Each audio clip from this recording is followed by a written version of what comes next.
dito sa Bataan.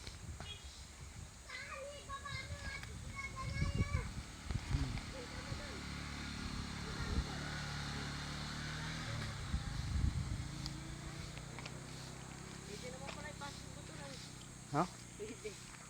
Pwede nga. Kaso nga lang baka ano. Hindi ko kabisado yung alin dyan.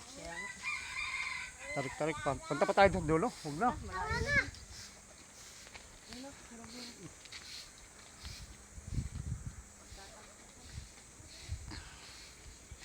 Yan po yung kapatid ko. Kababaan kami.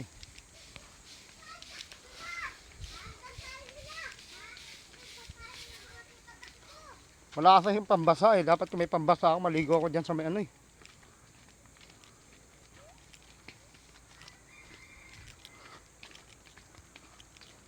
Diretso pa tayo sa may cross na malaki ngayon. O sige. Tira yung pantalong ko. Natatastas eh. Nakalag ka ba? Ano mo yun? Ilog? Oo. Dito kami sa Kalabundukan mga kaibigan. Ayan, kitang-kita nyo. Kaitahan ka mo? Kaitahan. Ito mga ita yan, mga nakatira dyan. Oh. Ayan, lalaking ibon. Oh. Dito kami sa itahan. Mga taong ita. Ayan.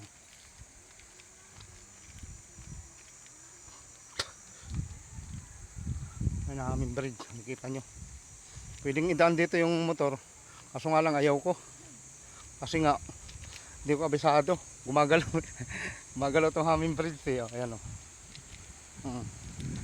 So dito kami naligo. Ano, mga tao dito. Ang aming bridge. So. Dali mo na. Ha? Tayo mo lang alam, hindi naman basta-basta ba ano yan. Laki-laki ng mga kable niyan, daming dikit-dikit na bakal diyan, takot na takot ka. Oh. Ayun, may mga cottage na nga oh. Mga cottage yan.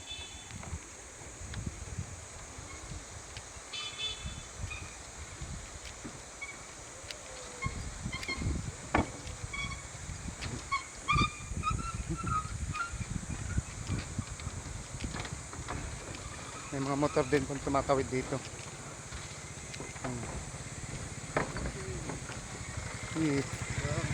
Okay. May tumatawid na motor oh. Ito ang aming bridge na pwedeng tawiran ng motor. Ayan, dito kami naligo. Ano, diyan kami naligo. Ayan. Ha? Ay, mga cottage. Katulad na pinaganuhan natin Greg, ganyan. Ito, dito, ilog talaga. Ano? Saan ka pa? Kaya kung gusto mo, dito tayo pumunta sunod, pwede. O, ayan o. Ayun Kalabundukan o.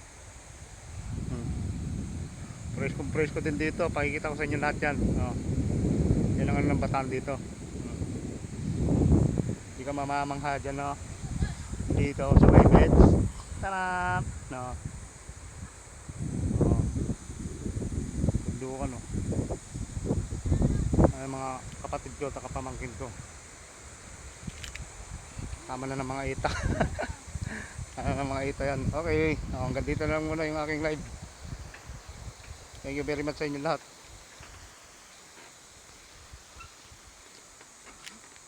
Okay, good.